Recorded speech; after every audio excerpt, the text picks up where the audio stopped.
Fuera de serie, maestro Gabriel Lerman, ¿cómo va? ¿Cómo va? Qué novela, ¿no? Me impactó mucho. Porque yo dije, es una novela, pero también es un ensayo, ¿o no? Te escucho. Es una novela, es un ensayo, es una novela documental también. Si tuviera que ubicarla en alguna tradición, me gustaría colocarla junto a Respiración Artificial Nada de menos de Piglia, Piglia, querido Piglia. La astucia de la razón de José Pablo Feynman, que fue mi maestro. Y que lo perdimos no hace tanto tiempo. Ujú.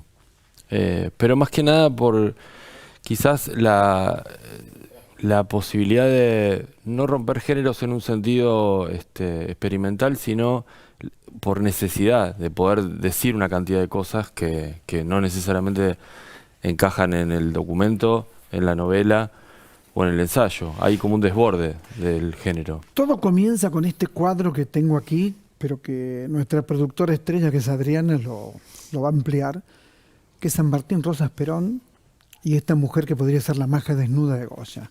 Mm. ¿Cómo es este vínculo que además tiene una historia muy trágica también, ¿no? Del autor y de la hija del autor. ¿Cómo fue tu vínculo con este cuadro? Todo empieza con un recuerdo infantil. Mi padre vendía libros y en los años 70 había una enciclopedia de tapadura que era una especie de anti-Villiquen, una versión revisionista de la historia argentina que se llamaba Diario de la Historia Argentina, de Jorge Perrone. Un escritor rosista, nacionalista, muy productivo y muy talentoso y creativo, porque era una suerte como de historia argentina contada con tapas de diario.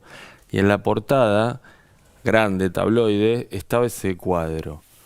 Para mí fue una especie de toda la vida de recuerdo infantil, te digo. Muchísimos años después, el 29 de junio del 2009, cuando Kirchner pierde las elecciones con De Narváez, da una conferencia de prensa en Olivos y estaba el cuadro. Y estaba el cuadro detrás. Y yo digo, ¿cómo eso? Primero que era un cuadro, porque toda mi vida pensé que era una ilustración. Segundo, que estaba ahí y no, con el tiempo me di cuenta que no por casualidad. Y entonces me puse a buscar. Y a buscar de una manera difícil porque ese tipo de información no está en internet y en las redes. Hay que investigar. Conocí primero a la nieta del pintor, Carolina Betanín. Luego a Cristina Betanín, la otra nieta. Y ahí empecé a descubrir que era un cuadro que había sido pintado en el invierno del 72, primavera, en el momento emblemático de Trelew y de la Vuelta de Perón, que en el cuadro que de algún modo representa los tres grupos históricos alrededor de los tres padres fundadores, San Martín Rosas Perón, hay varios personajes. En el caso de Perón son militantes de los 70, y lo particular y más singular aún es que en el año 72 Alfredo Betanín representa a tres de sus hijos que poco tiempo después serán asesinados y desaparecidos. Eso es muy, pero muy impactante. Y a la vez es una novela, con intriga, con personajes. Contanos. Porque yo estaba investigando y incluso me parecía una zona diferente a otras cosas que había hecho. Pero te digo, había un lugar de desborde en el cual había algo que no era susceptible de ser solo investigado como ensayo y tuvo que aparecer la novela, por lo novelesco de la historia, porque además de esta situación de pesadilla de la historia argentina hacia atrás y pesadilla hacia adelante, porque hay una pesadilla que está en el cuadro y que no está y que no sucedió todavía. Además está el propio derrotero del cuadro, porque el cuadro desde ese mismo momento en adelante pasó por muchas manos. Sí, lo tuvo Néstor.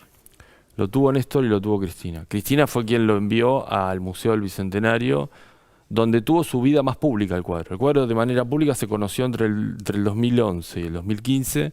Estuvo exhibido en la galería esa que estaba detrás de la Aduana Taylor. Sí, acá incluso la nombrás a Cristina, no voy a contar, pero la nombrás.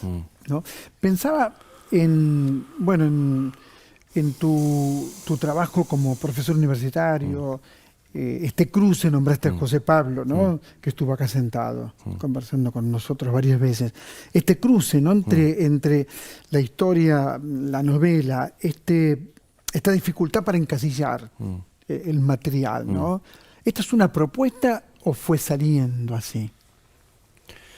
Mirá, yo creo que José Pablo nos allanó el camino porque toda esa cosa que hoy hasta teóricamente se puede hablar del transgénero, de lo transmedia, para José, en su momento cuando yo lo conocí de muy joven, eran largas conversaciones que tenían que ver con una impronta biográfica, el momento en el cual él había pasado de la filosofía al cine, después del cine al periodismo, ese modo tan particular que él trabajó la columna De ensayística, Página 12 de Página también, 12, ¿no? con Claro. una gran influencia política. Para él o para él mismo hablaba de Viñas, me acuerdo en esa época, como un maestro, Y David, Ricardo también. claro, Ricardo Piglia, ¿no? con esa Me forma de refiero. pensar los Mm. géneros. Creo que quizás a nosotros generacionalmente nos tocó una etapa mucho más transmediática. No hay modo de pensar una cosa sin la otra. Pero tampoco hay modo de pensar la Argentina sin San Martín, Rosas y Perón, ¿no? También ahí está Sí. la potencia del cuadro, ¿no? El cuadro tiene como una apariencia rosista, llamémosle, más ingenua, incluso hasta para la época, que se va rompiendo, porque tiene como dos zonas delimitadas, la parte inferior, que son más figurativa, como más villiquen, digo, y la parte de arriba, que es más onírica, surrealista, donde aparecen escenas salpicadas de la historia argentina. Y está esta trama para mí, inversa, que presenta a San Martín Rosas Perón, que es la de las mujeres, que es la de Ujú, la maja desnuda, que tiene la ujú. mano de Eva Perón, con su Claro, traje sastre. claro. Abajo a la izquierda hay una mujer indígena en el primer grupo de San Martín. Ujú. Y en el extremo derecho abajo está representada Cristina Betanín, que es la hija de Alfredo, Desaparecida. sí, fotógrafa del diario Noticias, Ujú. militante montonera, que tiene una cámara de fotos. Y es la que está más, si se quiere, retirada de todo esta especie de fresco, mezcla de Bosco con Mezcla, claro, Sí, que el Jardín de las Delicias, con el Jardín de recordaba. la Galicia ¿No? y en el otro extremo del lado político uno podría ubicar en el mural de Diego Rivera De del Diego Palacio Rivera, de la Revolución. claro. Pero ella está mirando, O de la Revolución Francesa también. exacto, El triunfo de... ¿Te acordás del cuadro de Delacroix? Sí. en la libertad conduciendo al pueblo. Exactamente. Claro, sí, bueno, La libertad conduciendo al pueblo. que Santoro, muy con esa ironía finísima que tiene Daniel Santoro, dice que es como la ninfa erecta maníaca, la mujer que conduce Ujú, a, ujú, que nosotros podemos también evocar cercanamente. ujú, Y tanto en Evita como en Cristina, ¿no? ujú. Y de alguna manera esa contrapropuesta del triángulo inverso de las mujeres termina en Cristina, que tiene una cámara de fotos, que mira el conjunto. Sí, sí, está al final del libro. Yo no lo Sí. quiero contar, pero está al final Bueno. eso. Ahora, pensaba en cuánta violencia es constitutiva Mm, de nuestra historia. mm, Cómo la Argentina se funda también mm, en la violencia, en la violación, ¿no? En el crimen, en el asesinato, ¿no? Mm. Pensemos en el matadero de Esteban Echeverría, Mm. por ejemplo, ¿no? mm. ¿Cómo lo ves vos? Sí, la novela empieza en modo principio hacia un flashback cuando el cuadro es quitado de la galería, que constituye un acto simbólico no menor, que es retirado el cuadro. Efectivamente alguien dice debe irse de ahí, ¿Sí? en el año 2016. Lo cual también causa una sorpresa, por lo menos entre algunos que estábamos, que teníamos conocimiento. La violencia funda cualquier cultura. Hay un No, momento. funda cualquier cultura, pero en la Argentina Mm, es como estructural casi. sí, Digo, pienso sí, sí, no sé, en unitarios y federales, tal cual. pienso en la violencia en la literatura, ¿no? Ujú, Que aparece ahí muy, muy claramente. Incluso en el cuadro, tu Perón no, el de Beatín, está con gente joven. sí, Digo, por supuesto uno reivindica, por lo menos yo, ¿no? Reivindica muchísimo el primer Perón. Con el último, como José Pablo Feynman, tenemos algunos problemitas, ¿no? Digo, ¿qué hacemos con las 3A? ¿Qué hacemos con que te echen de la plaza? Digamos, hay algunos problemas ahí, ¿no es cierto? Pero en el cuadro lo rodea gente joven a Perón, sí. ¿no? Como que el peronismo pasó una posta muy interesante, muy, muy, muy potente esa posta que pasó, ¿no? Me parece. Ese Perón del cuadro del 72, por eso yo decía hace un rato que es optimista, es el Perón de la Juventud Maravillosa. Claro. Alfredo Betanín, que es un militante nacionalista de los años 40, que tiene sus hijos militantes montoneros, es un pasaje Como Walsh, claro. como Rodolfo Walsh. Ve todavía de un modo muy esperanzado la vuelta de Perón, el modo en que él puede llegar a producir ese trasvasamiento generacional o ese abrazo.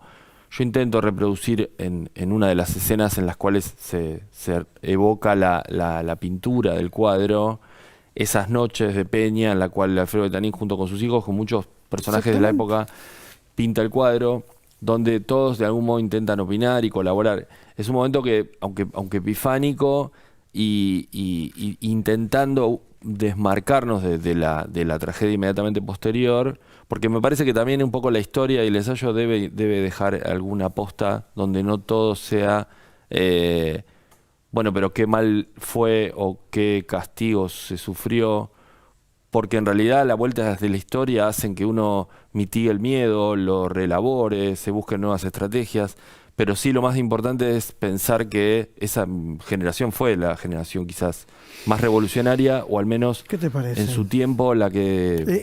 Era otro mundo, ¿no? Era otro mundo, Era un mundo sí. donde uno sentía que la revolución era posible. Claro, pero esa revolución que quizás nuestras generaciones posteriores nos costó tanto reelaborar y repensar, también gracias a gente como ellos, figuras de la cultura, pero también Feynman, Horacio González, pudimos producir un diálogo intergeneracional que nos permitió reconstruir una América Latina cultural nueva y diferente, como por ejemplo este tiempo que tenemos un presidente de 35 años joven en Chile. En Chile. Qué maravilla eso, ¿no? Claro. Qué gloria. Y que entra a la moneda y se acerca y frente que al gusto de que Allende. termina con el pinochetismo. De alguna Claro. manera es el fin del pinochetismo. Gabriel Lerman, muchas gracias por esta Gracias a vos. conversación. Y lea Fuera de Serie. Siempre digo lo mismo, léelo. Una nota puede ser un puente, pero sos vos el que se tiene que encontrar con el texto. Eso es Otra Trama cuando regresemos. Pablo Gorlero conversando con nosotros.